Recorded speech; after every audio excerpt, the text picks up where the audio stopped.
I'm Dr. Allison Veit, aka Freudina, and welcome back to Ask Freudina. In this first season, we're dissecting common situations that people enact and how to avoid them.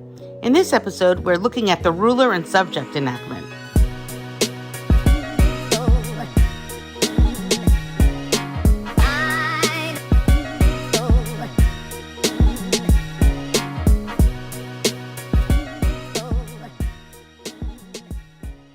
As always, for a more detailed theoretical explanation of this episode's theme, feel free to listen to episode 5 of Freudina's Shrink Think, which should be right next to this episode in your podcast player.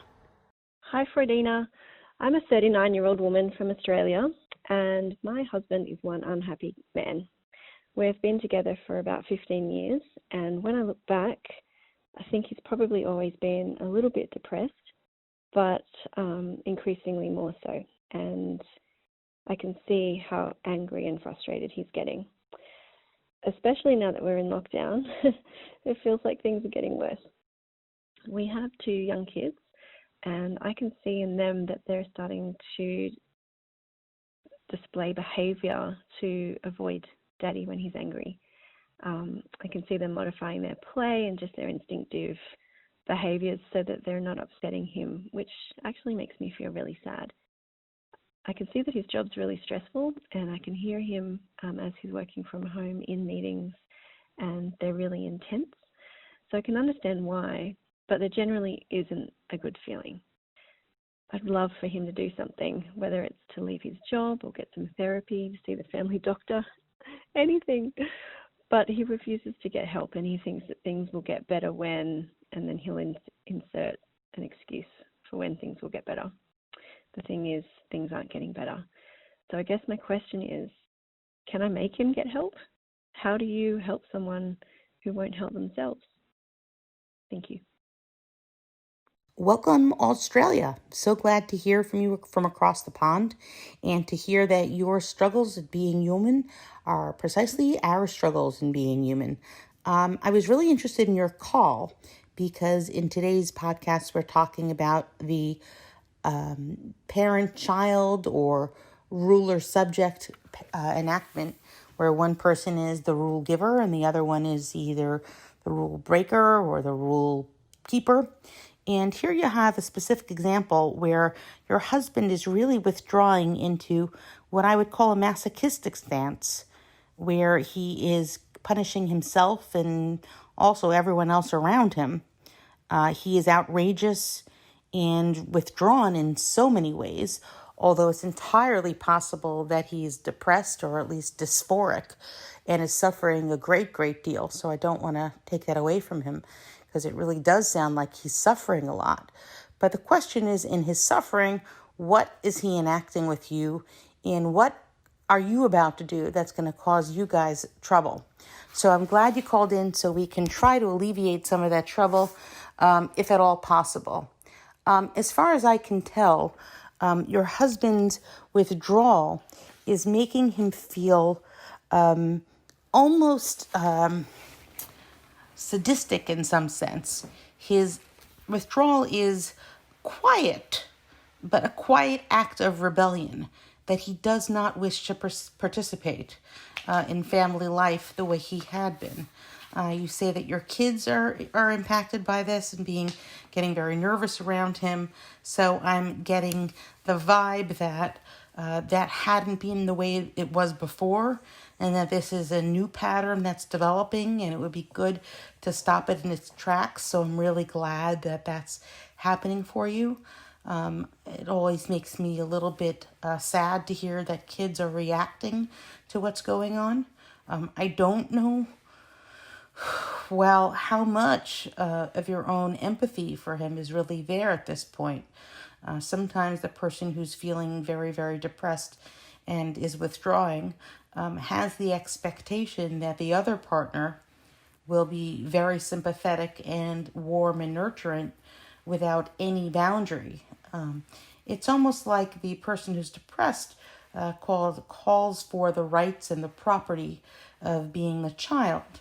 And the other person is, by default, whether they want to or not, has to be the maternal or paternal parent who is taking care of a kid. For example, if a kid gets sick, very, very sick, the parent, sometimes the mother, sometimes it's the father, sort of has to be there with a thermometer and a cold compress, calling the doctor, no matter what else is going on in the parent's life. If they have an important meeting or 1,000 other things, they are just required to drop everything and take care of the person. And to some extent, that might be part of this enactment, that there's a parent-child enactment here where your husband just wants you to drop everything and take care of him, in which case your inquiries to him were not enough. You're asking him how he is, and he should take care of himself, and maybe he should see somebody. They were not sufficient for him to feel understood. And it's possible that no matter what you say, they may not be sufficient for him to understand. It's also possible that you could shift your way of talking with him to a deeply empathic one. And what I mean by empathic is not sympathetic.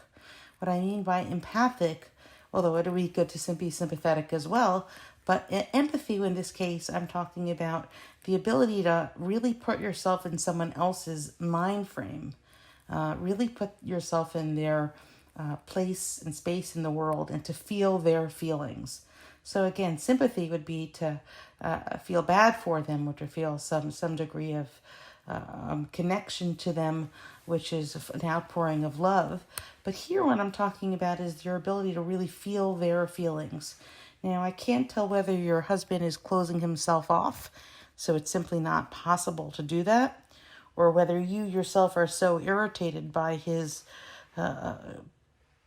demanding that you be the only parent and he's just going to be withdrawn, is making you so irritated and ticked off that you don't have the necessary strength to really empathize with him. But what I do sense is whatever empathy you had is quickly devolving. So now you're having I think, pretty typical sadistic masochistic enactment where he's going to get more and more outrageous and withdrawn and is going to then pull you into a sadistic stance where you get angrier and angrier and meaner towards him and can't figure out why you're getting mean. But then he'll withdraw more, and then you'll try to talk more and more and more to make him do sensible things, and he'll get madder and madder. Like he'll refuse to help and blame you for a million things. It strikes me as he's determined to punish himself for his many failings. It's going to get worse. The kids will avoid him. It will reinforce his sense of being awful. He'll want to punish himself more and more for being unavailable to the kids. And then you're going to yell and the cycle will reinforce itself. So again, you're being pulled into a cycle where you're the parent or the rule enforcer, and he's going to keep on breaking the rules, feeling bad about himself, and therefore, acting out again and causing more grief to you both. And then the question is, if you recognize this pattern and if it seems true, where do you stop it? And I think you'll know your situation better than I. But one thing you can do is see the pattern, the way in which you're being pulled into it, and just stop. You do not have to be the person who is the parent who is telling him to buck up and straighten up and be normal and go for therapy and take care of his kids. You don't have to be any of that. You can, for a long, long time, be quiet if you're taking care of things otherwise. Anyway, it sounds like he's not much help. And understand that in your quietness, you're not agreeing to what he's doing, but you're having him sit with his own conflicts about what he's doing, rather than having to fight with you. He'll then have to fight with himself in his own mind. And if you don't quite understand what I'm saying, you'll check the Freudina website, where we talk a lot about people enacting things with others in these scripts rather than having to sit with their own selves. So I hope that's very helpful for you and helpful for him. If nothing else, perhaps you could have him listen to this and then say to him, perhaps, as Freudina is suggesting, there are internal difficult things going on with you that you don't want to share. And if so, I'm deeply, deeply empathic to that. Is there a way in which I could make it easier for you to talk to me and avail yourself in that way? Apologize for the ways in which perhaps you've been less available than you should be, or the ways in which you've yelled and you shouldn't have. But again, he has to be part of the solution here. You can't fix it for him. I hope that's helpful. And feel free to call back with an update.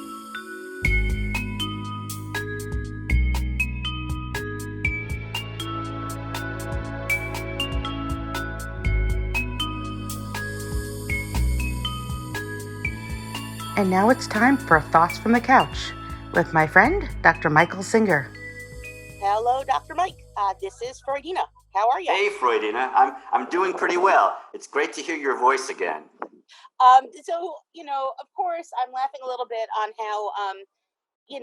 how we get to lean in on all the nonsense that we talk about in real life here on the air. And in a way, it's really freeing. This week, we seem to have a lot of interest in what you talked about in terms of the odd postings for sex ads, which things that used to be fetishes that are now apparently sanctioned by the Department of Health. Lots of interest in that in New York City. So as far as I can tell, the Department of Health is, although small amounts of COVID-19 have been found in semen, it seems like it's super rare. Again, I am not an expert, but it seems like that's what I get from what I'm reading. And that is not considered a particular health risk in terms of sexually transmitted disease. The more serious risk, although I don't know that the other is risk-free, seems to be about breathing, sharing air, sharing spit with people. So all kinds of fetishes are developing around it. You had mentioned the pump and dump. When people come, strangers come in, they do their thing and they leave. No intimacy involved. Yes, and it's so interesting that permission has been given for that to be fun and non-judgmentally accepted. Yes. Love that. Even sanction, right? Department of Health authority that be says one must not be intimate, one must not touch, one must not kiss or share affection. One must only do the deed and leave the room. Yes, and they also say this can be intimate, which is so interesting. Yes, that is so interesting. What do you make of that? The intimacy in the non-intimate, I would say. So intimacy, I suppose, has to be situation specific, right? You take the intimacy that is allowable. You take the intimacy that is available and make it as much as full-bodied as possible. It's a challenge how to play with intimacy that way under these constrained circumstances. And there's a certain kind of trust, right, which is in itself intimate. A certain kind of trust that people are going to play by the rules and not infect one another, right? Yes, play by the rules in every way. That also people will accept these new permissions in a way that they might not have before.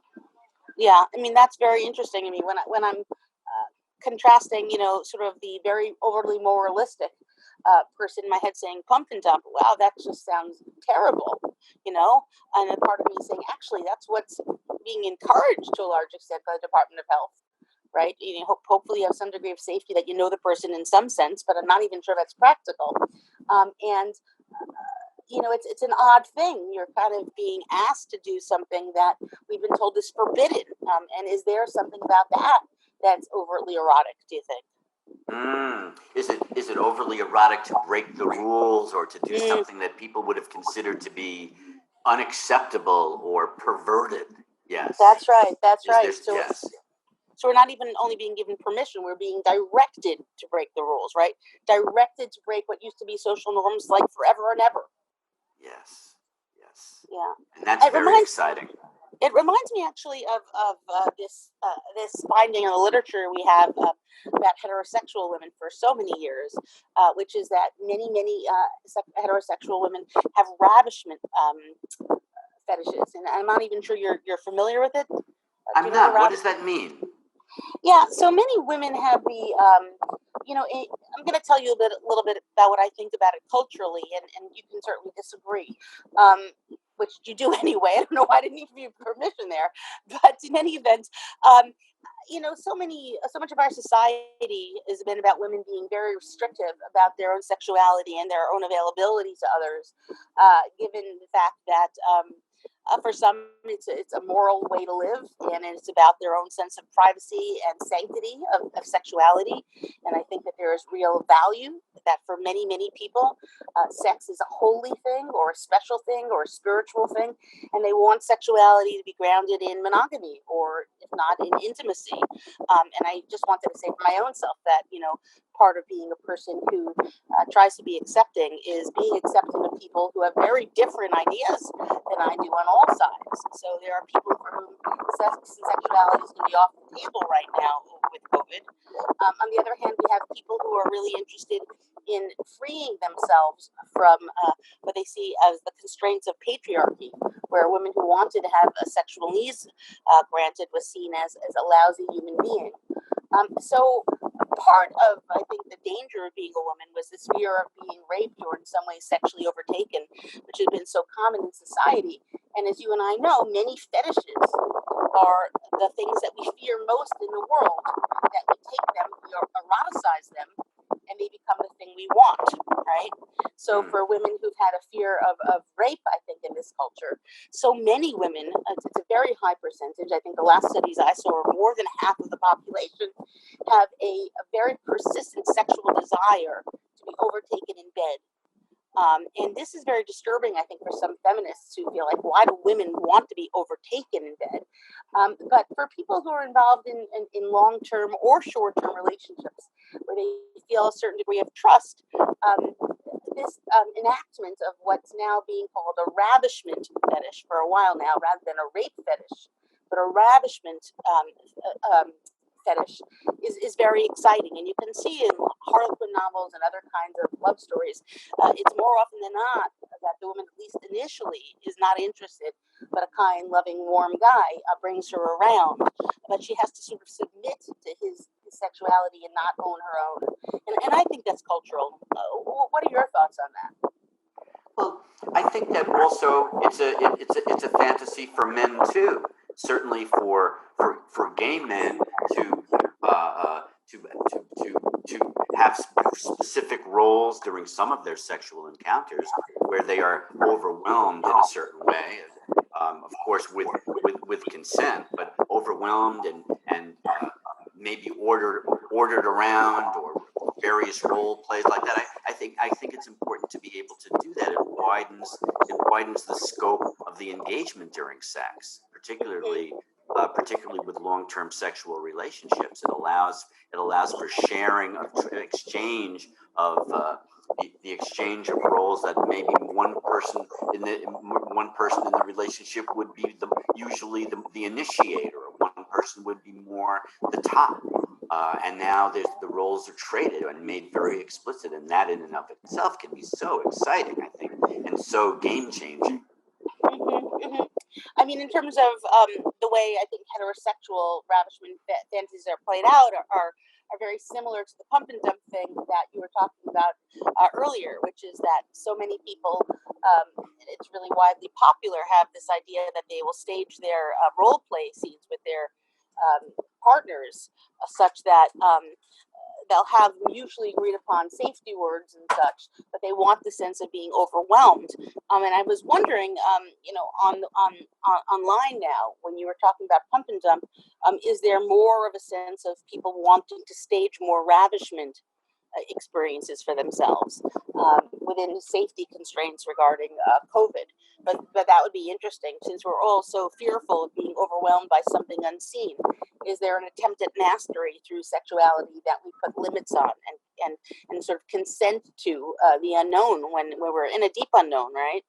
Yes, I've seen it on various hookup websites, and it's more and more common, which is either a man wanting to be, let's say, a total bottom, and say, looking for a total top. I'm submissive. I will do whatever you want me to do. So somebody wanting to surrender in the context of a sexual experience. And also, I've seen the opposite. I'm looking for someone who will just be there and do my bidding. I know how to do this, and you will learn from me. And so I think there's a great deal of both of that. People yearning to be able to expand what they do during sexual encounters as a way of being more centered, more mindful, and just being able to find new ways to play. Yeah, I think I'll point out that I see that there'll be a new genre of fetishes that are going to emerge out of this. The same way after the 2008 financial collapse, we saw the emergence of the FinDom fetish, right? Where people want to be financially dominated. Are you familiar with that, Mike? I'm not, no. Yeah, so in FinDom play, there's often somebody who wants to be financially bankrupted in some way, or freed of their money and their possessions. And that is the kind of submissive dominant play that's played out and has stayed with us.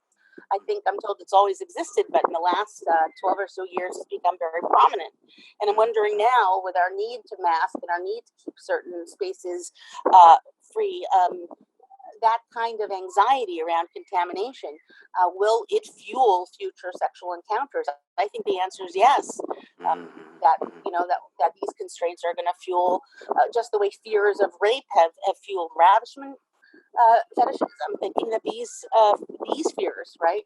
That fears are often what drive our anxieties. We channel our anxieties into a sexual play. And I know you and I have talked about play a great deal. Well, I think the internet particularly allows people to find each other with very specific kinds of what we would call fetishistic activity. It makes me think of, say, there's a whole sort of genre that's arisen on both straight and gay websites of SPH, small penis humiliation, where there are women and men who specialize in doing a certain kind of sexually insulting role play that is very sexually exciting.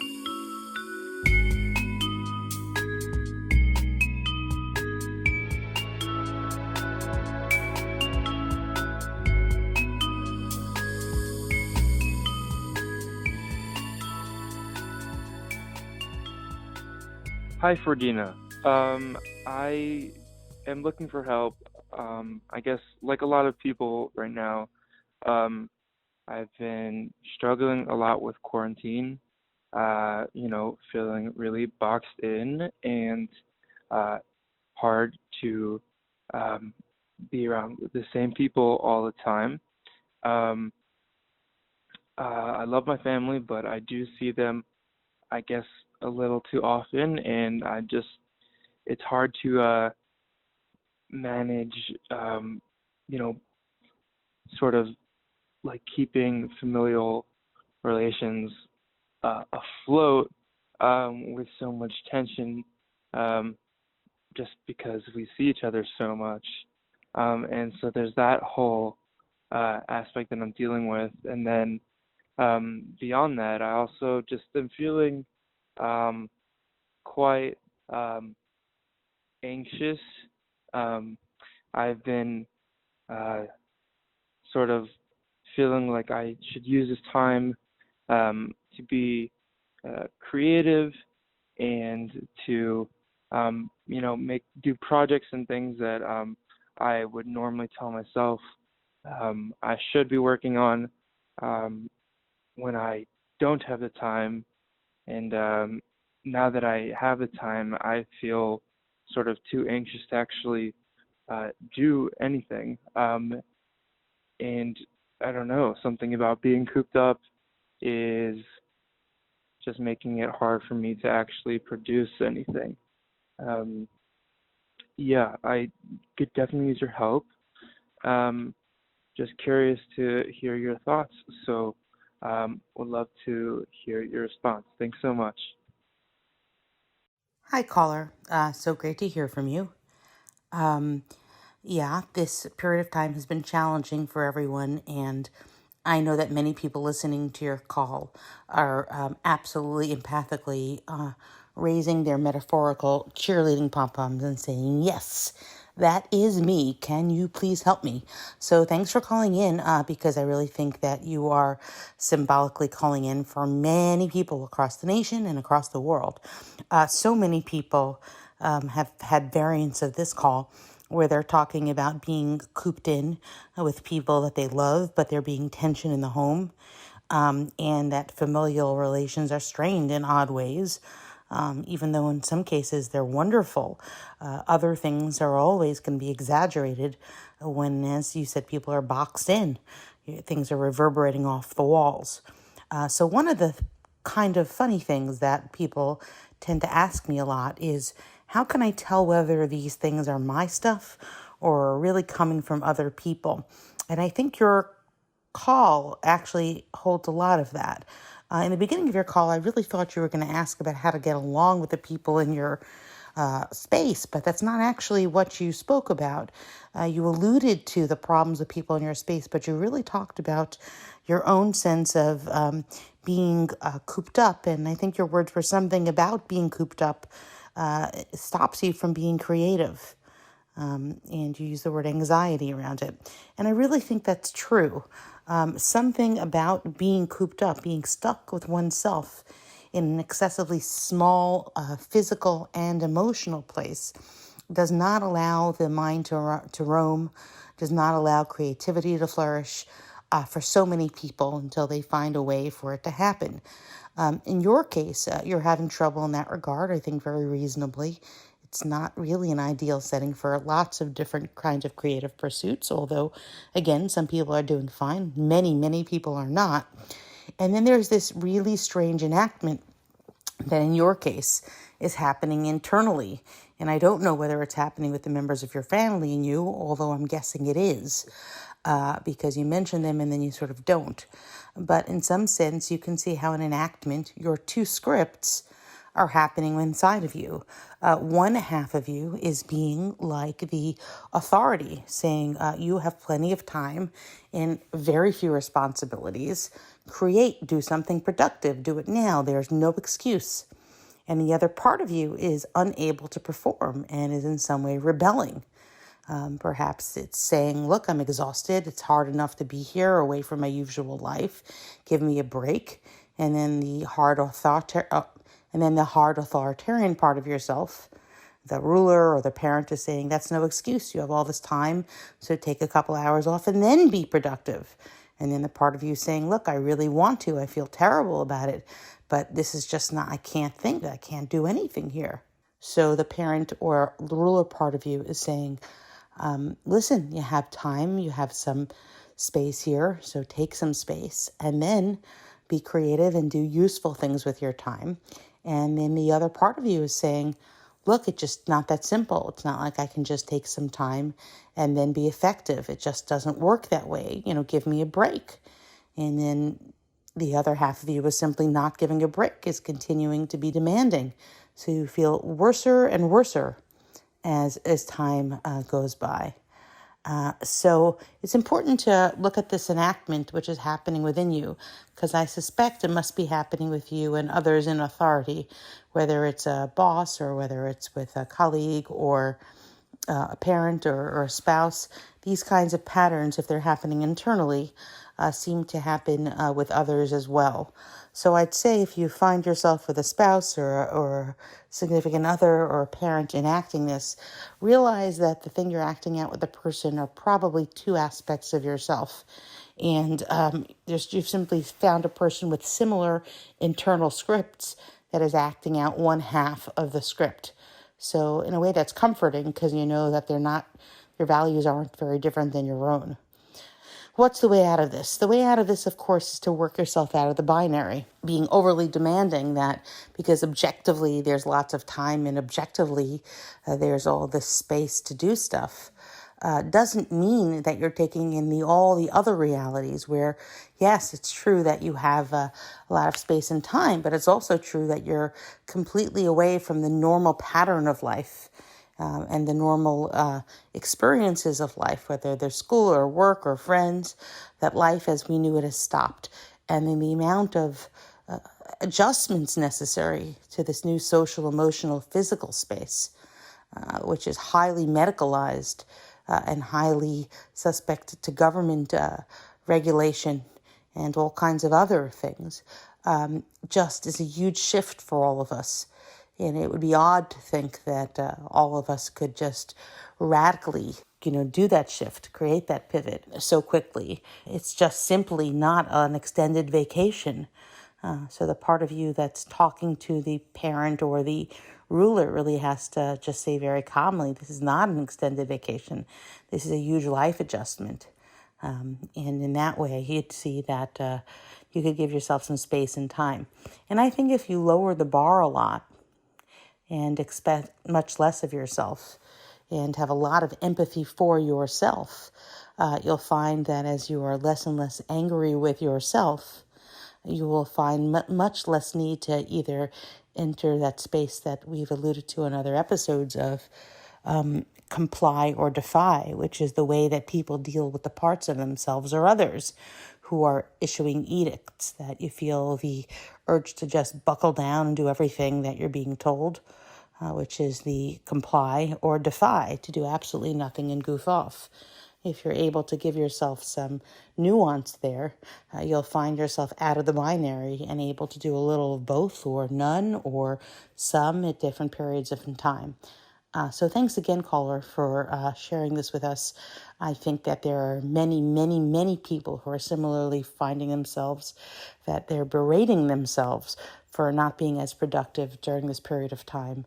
And it's really important for us just to understand that the normative response is not necessarily to be productive, maybe to pivot and to be different and to find different things to do, but all in good time and all when we give ourselves the space and the emotional comfort of knowing that we have patience for ourselves. And having patience for ourselves is really the number one thing to think about when we're healing. Hi, Freudina. I am a 40-something-year-old woman living in New York City, isolating at home because of the whole COVID situation, and it really brought out a lot of my anxiety. I hadn't been on medication or really antidepressants for a couple of years, but I decided to go back on it because this is really, hard for me to manage. And I guess I'm wondering about the long-term side effects of pharmaceuticals.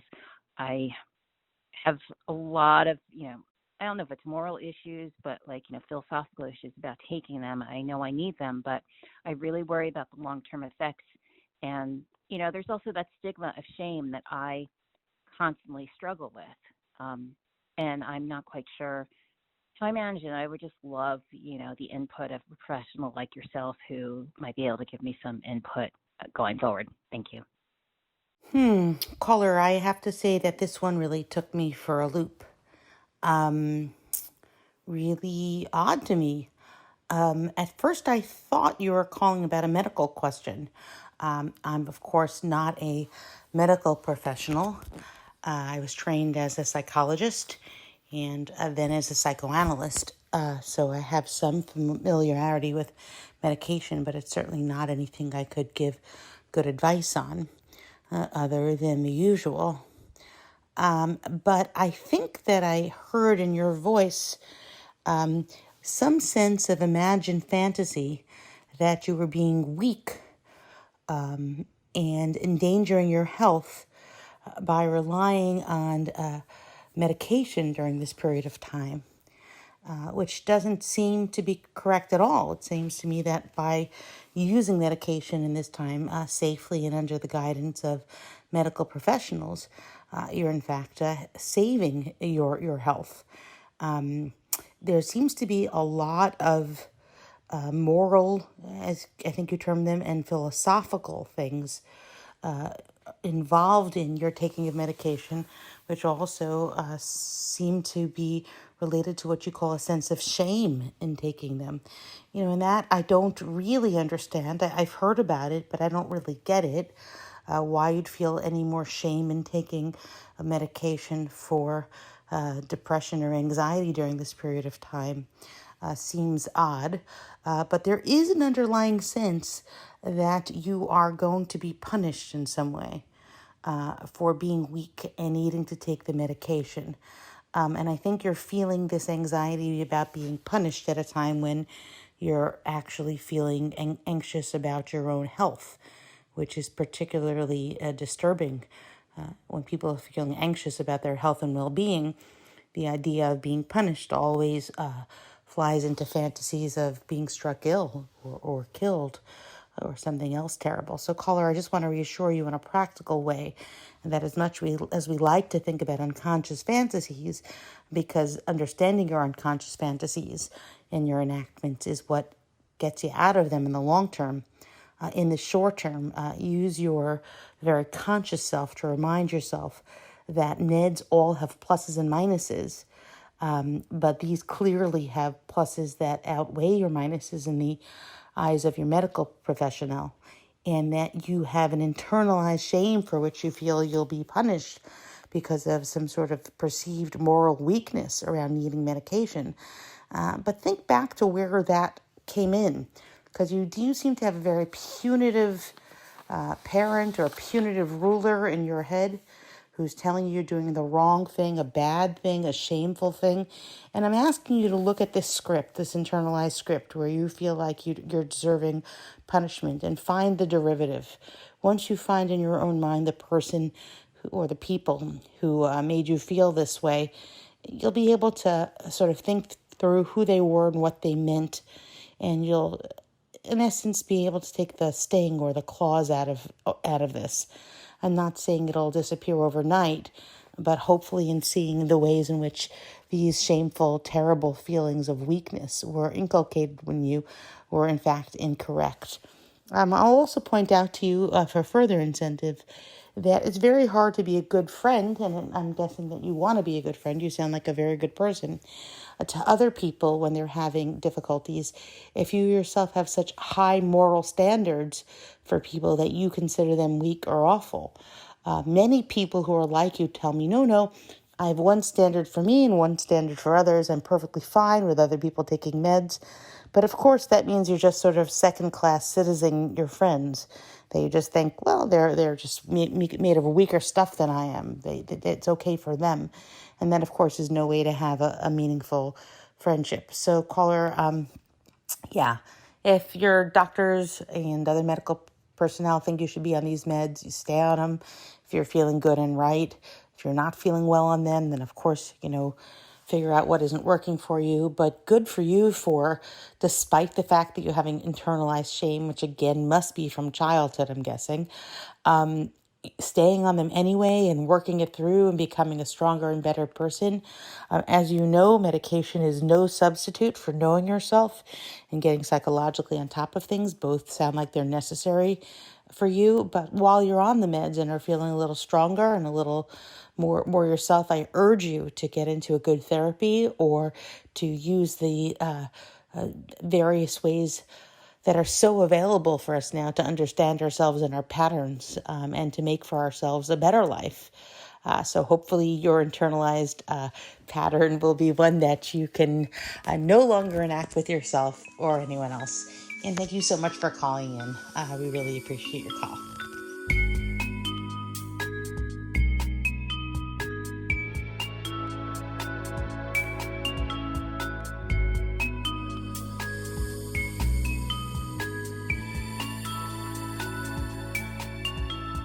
As you can see by today's callers, this authority enactment is common throughout many different kinds of situations.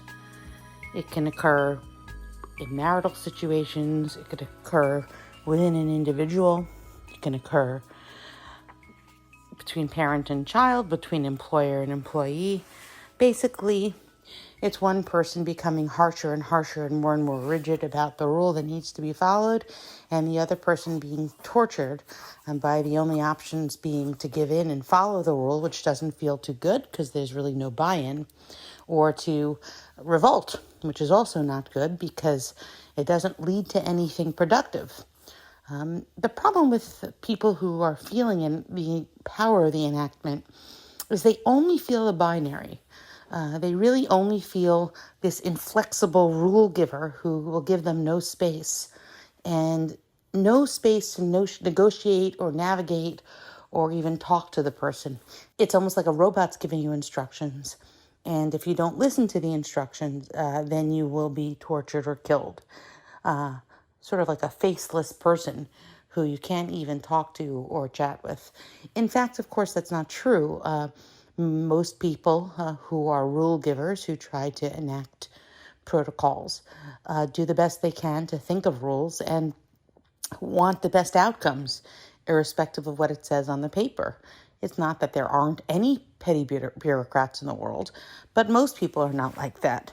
Unfortunately, it's the petty bureaucrats of the world who themselves have internalized scripts, who are within themselves often torturing themselves by their need to do things exactly the way they're supposed to be done without any deviation. And that causes them to, in fact, be caught into the comply or defy shift as well. It's a very painful place to be at in the world, feeling like you have no wiggle room, because if you do the wrong thing, you'll be punished. Or if you do the wrong thing, you'll feel shame. But doing the right thing over and over really robs you of your autonomy. It's a very bad place to be at. Fortunately, I think this is one of the very easiest places to make changes. You can easily recognize this paradigm of hearing a rule and feeling the urge to rebel against it. Most people feel it several times a week. Some people feel it all day. And if you're a person who feels like acting out or is just itching for a fight when you're told what to do, you kind of know that that's you. And thinking through your own patterns, your own interactions, and what causes you to feel stuck with only choices of obeying and complying or actually being in complete revolt. If you look around at other people, you'll see that many people in the world survive perfectly well with very different choices in how to react to overall rules. Sometimes it's because rules themselves aren't absolute and your experience of them is absolute, so you don't really see until you look more carefully that there are subtle differences between what you think of has to be and is merely a suggestion, or sometimes the case but not always the case, or is not as blanket a rule as you thought. Other times the rules are quite firm, but the ways in which you can do them or satisfy the constraints are quite broad, but you don't see all of that in your state of confusion, anxiety, and anger. So again, one bit of comfort, if this isn't making much sense to you, is to look around at your friends and people in the world you know who never seem to get particularly excited, and realize that if they're doing it, you can do it as well. It just requires a pivot, sort of a changing of the way you think and feel about things, real flipping of your script, so to speak, to find the roles that you haven't been seen. To find the roles that you haven't seen before, perhaps the pages of your script that were stuck together. Hope today was helpful for all of you, and looking forward to meeting you next week as we continue to make our way through enactment and understanding the various ways in which we can change our internal scripts. Thanks for joining me this week. If you want some suggestions of things that might be impeding your life and ways to think differently about them, check out Freudina's Brain Hacks.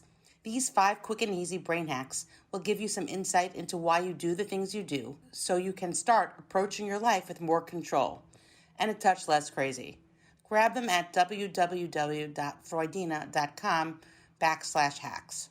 If you are enjoying the conversations we are having here on Ask Freudina, let me know.